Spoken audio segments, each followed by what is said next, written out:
It's a great sense of power and sort of control. And it's such a big sound. You're in control of everything. I mean, it was Mozart who said the organ is the king of instruments. And you are really sort of in control of an orchestra, and it all comes together to make quite a thrilling noise. The whole manipulation of the stops is what makes the colour of the organ.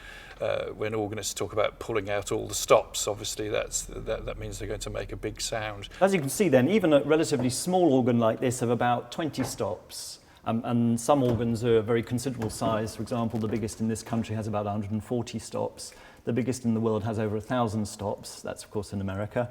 Can make an enormous range of sounds, from very quiet sounds. This is the quietest one we have.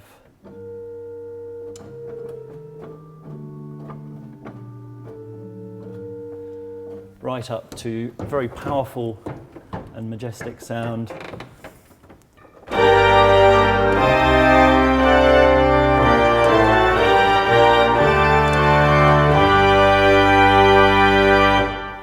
And all sorts of different colours in between. If you don't know what an organ is like and you've never seen an organ, if you imagine a piano is one keyboard. So the Keble instrument has 4 keyboards, which is pretty huge to be going on with, and a row of pedals. And the instrument itself has 2,700 approximately pipes, which is a lot. People sort of come in, you see the facade and you think, oh, it's got about 20. There's a lot going on behind. The organ is so unique in that every instrument we build is a bespoke instrument, and it is different to the previous one and the next one. I suppose as an organ builder, every building that you work in is probably a different architectural style, and we seem to have acquired a certain reputation for being able to fit quite a lot of organ into quite a compact space. So the current instrument that we're building, the weight of it is going to be in the region of 10 to 11 tonnes.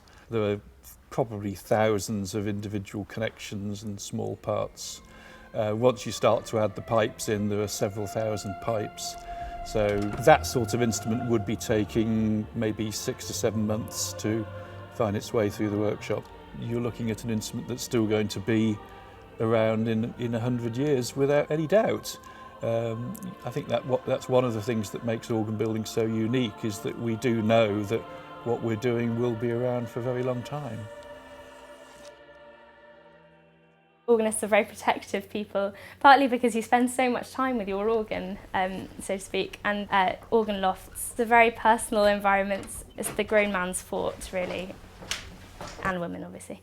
I have a system of mirrors here. You can see 2 mirrors on each side, which I can train on whichever part of the chapel or any individual I want to check is behaving themselves. There's also, in the middle here, a screen for a camera, and that's trained on the conductor for the choir, so that if I'm accompanying the choir, or if someone else is accompanying when I'm conducting the choir, it's possible for the organ to play in time. One of the hardest things about playing the organ really in anywhere that's quite a big space is that you can't play with what you hear. You can't play to the sound of the choir, because by the time you've heard it, it's behind. It takes a while for the sound to actually hit your ears where you're sitting. So in some situations you have to end up playing ahead of the choir. It is a coordination thing, and I don't really know how I do it or how anyone does it, but you just do.